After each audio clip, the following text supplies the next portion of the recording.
In this video, we're going to go over an overview of the new ChessGoals 1.e4 course that I've been working on. We have 3 courses currently: Caro-Kann for black, Slav Defense for black, and a classical 1d4 course for white. There's links in the description below, as well as previews to all of those courses if you want to check those out on our YouTube channel. So this is going to be a 1e4 course, and this is kind of the outline. The way that I create these courses is I use the Lichess database, and for this course in particular, players 1600 to 2200, only looking at rapid and classical games. And then I really like to try to make the courses match the probability that I expect that you will see these different lines in your games. So I want the courses to be very practical in nature, not cover a lot of things that are unnecessary. So we can see here, after 1e4, e5 is played about 42% of the time. So there's going to be 4 chapters on 1e5 for black. The Sicilian is played about 25% of the time. There's going to be 2 chapters on that. And then the French defense, the Caro-Kann defense, and the Scandinavian defense all receive their own chapter. And finally, chapter 10 is going to be a combination of a few of the less common defenses, like the Perk defense, the modern, and the Alekhine defense. So this is what to expect for the 10 chapters overall. Now let's dive a little bit into each chapter. So the first thing that I do, I create this main outline. This lets me know how I want to base each chapter. And then the next thing I do is I go into each chapter and I make a rough outline of the variations within the chapter. So each chapter has approximately 10 variations, and there's 10 chapters.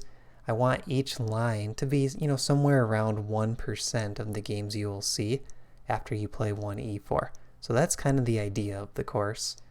So now let's go through some of the moves. So after e4, e5, I'm recommending knight f3.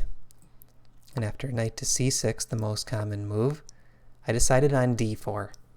So I didn't want to go for the Roy Lopez or the Joko Piano or some of the more mainline stuff, because I want this to be a repertoire that is a little bit offbeat, but also gives us a lot of good attacking chances. So this is an attacking repertoire, but I don't go quite as far as gambiting in most of the lines.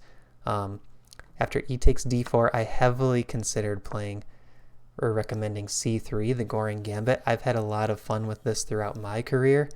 But the reason I didn't recommend c3 is there are some lines where black can play a quick d5 that I think really just kind of kill the attacking nature of the gambit. And this is true in a lot of e4 gambits. There's ways that black can very quickly neutralize the gambit, and sometimes white is in worse positions or very drawish positions.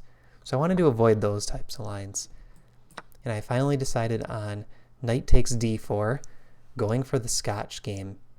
This has been played by Garry Kasparov. It's still a very good weapon, even at the highest levels, and I think you'll like the lines that we came up with. So now, after knight takes d4, the main move is bishop to c5. This is the starting point of chapter 1 from the book, and what we're going to recommend after bishop c5 is knight to b3, attacking this bishop, and after the bishop retreats, bishop back to b6. This kind of rare move, queen e2. So this combination of knight b3 and queen e2, not the most common idea, and this is called the Potter variation. What I really like about the Potter variation is we almost have a Sicilian type structure in the sense that we are going to castle queenside, black is going to castle kingside, and both sides are going to start trying to attack on the flanks. But one big difference between this variation and the Sicilian is we see this pawn on c7 and there's no e-pawn. So with the pawn on c7, it actually slows down black's attack on the queen side. There's no quick rook c8 putting pressure down the c-file. So I really enjoy the attacking nature of these positions. And there was a video that I showed where we actually, I played this game, this variation, in an over-the-board game against my friend at the local club. So I'll put a link above. Check that out if you're interested in the Potter variation game. And yeah, I really enjoyed it. I thought I got a really comfortable attacking position, and it felt pretty easy to figure out over the board, even though I haven't spent a lot of time yet going through sample games. So this is after bishop to c5 on move 4. Now if we go to chapter 2, knight to f6, what we're recommending here, and this is called the Schmidt variation, knight takes c6 is recommended, and after b takes c6, queen to e2. One thing that I like to do when creating these ChessGoals courses is I look for consistency across not only variations within each chapter, but across all the chapters. And that's the reason I start with the rough outline, because I want to make a cohesive repertoire that kind of has a very nice style to it that flows across chapters, but also covers transpositions from one chapter to another. And I think that really helps make the course a lot easier to learn. So we're kind of going with a similar setup here with queen to e2. And even though this b file is a half open file, we will look to queenside castle in a lot of these lines and still get the attack going against the black king side. So that's chapter 2 for knight f6 for black. And then chapter 3, going back here, this is where we're going to look at sidelines. There's a really popular move here at the club level, knight takes d4. That's going to be the bulk of this chapter. So you can see that's 9 lines, and in this chapter we actually have 11 lines. And the other two are going to be looking at 3d6. So back here, black doesn't take the pawn and they play d6. That'll be the remaining 2 lines of this chapter. Now going to chapter 4, we're going all the way back to e4, e5, knight f3. We're going to have 5 lines on d6. This is like the Philidor defense. There will be 3 lines on knight to f6. So we'll just show these. Knight f6, Petrov defense. That's one that Fabiano Caruana has played quite a bit, especially leading up to the match with Magnus. We're going to show 1 line on the elephant gambit and 1 line on the Latvian gambit. So that'll all be covered in chapter 4. Now chapter 5, this goes into the Sicilian defense, e4, c5. This is one that I kind of went back and forth a bunch of times on what to recommend. I've played the open and the closed Sicilian quite a bit in my career. I've played the Smith-Morra. And originally I was going to do sort of a combination of Goring Gambit against e5 and Smith-Morra against Sicilian. But there are some lines in the Smith-Morra that I think kind of can kill the fun for white, and we're still down the pawn. And it's a lot to learn in the Smith-Morra too. So I ended up going with c3. And what you're going to see in the future chapters is this whole idea of putting the pawns on the dark squares, c3, d4, e5, is a consistent theme across the chapters in this course. So this just really goes well with what I'm recommending against the French and the Caro-Kann. And that's part of the reason I did this too. I thought this, had a nice flow to it again. We can get these pawns pointed towards the black king side, and we're going to go for king side attacks in these positions.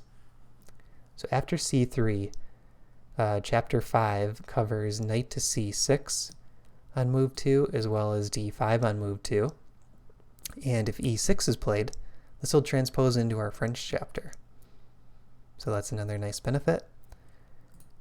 Now moving on to chapter 6, we're looking at this same position, but now we'll cover d6, knight to f6, which is probably the most common move at the master level. This is what I play as black. Pawn to e5, g6, and then again e6 is going to transpose to the French chapter. So these 2 chapters will cover everything you need to know in the Sicilian, and that's because on move 2 already we're going into the Alapin, the c3 Sicilian it's also known as. So we're kind of putting the game in our court right away, and hopefully we'll be more prepared than our opponent, who is most likely to see a lot more open Sicilians than c3 Sicilians. Now moving on to chapter 7, we get to the French defense. That's e6 on move 1. And here I'm recommending d4, and after d5, e5. So the reason I'm recommending the advance is because it goes so well with the c3 Sicilian, and it also does score well in practice. So I'll have some lines queued up here that give us good attacking chances on the king side, and if white goes for closing up the queen side, I'm going to look for some kind of fresh ideas too, to give you guys a positional understanding of how to play this pawn structure. So look forward to that in Chapter 7, the French Defense. Moving on to Chapter 8. This is a fun one, the Caro-Kann. So as you know, we have a whole course on the Caro-Kann for black. I had to figure out what do we recommend against the Caro, and I'm going to recommend what I think is the strongest reply to the Caro, the advanced variation. Now here I went against the percentages a little bit. Bishop to f5 occurs quite a bit more often than c5 in practice, but I really wanted to give c5 the respect it deserves. So c5 is getting 4 lines here and bishop f5 is getting 6 lines.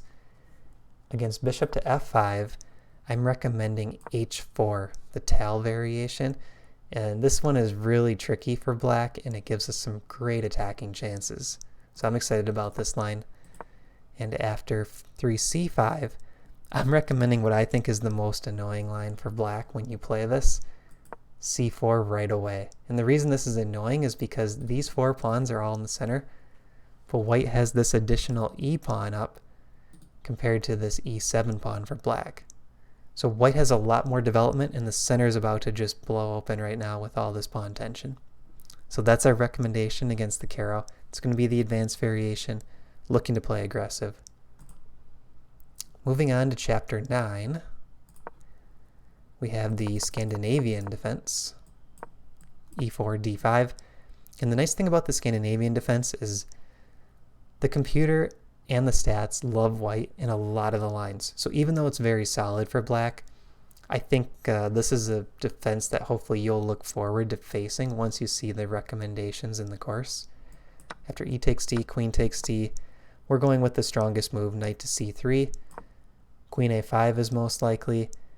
And now I'm going to show you a line where you go quick development, but also try to kind of neutralize black's plans at the same time and just get a very comfortable game where you have a lead and a bunch of little imbalances that I think will make it pretty easy to play for white and hold that big advantage. So that's Chapter 9. Chapter 10, I do not have the rough outline done yet, but I'm thinking it'll be, again, some nice aggressive lines that are also solid. Because when black goes for one of those offbeat systems, like the Perk, the Modern, the Alekhine, they're looking for white to overextend typically, and then they fight back against the weaknesses. But if we push just a little bit, play for an advantage, but don't overpress our advantage, I think we can, again, like the Scandinavian chapter, get some comfortable advantages where we're playing with a pretty low risk position. So that's going to be the theme for chapters 9 and 10. Comfortable advantages, low risk. So that concludes the 10 chapters of the E4 course. I would love to hear what you guys think. So please put some notes in the comments. What lines do you like? What are you excited for? This is not set in stone yet. The only chapter that I have completely fleshed out is chapter 1. So if you want to see maybe some lines that you see in these little tables that I've made that aren't covered yet, please just drop them in the comments. I would love to hear your guys' feedback. And if you're a member of the ChessGoals community, there's a link in the description below. You can join by purchasing any study plan or an opening course, or by joining our Patreon for as little as $5 a month. I've already published the whole first chapter of this course for all the members of our ChessGoals Discord. So maybe consider joining ChessGoals as well if you're interested in this course, because I'll be dropping a lot of hints and previews in our Discord server and asking some of the players in there to help test out the course. So thanks for watching, and I'll see you in the next video.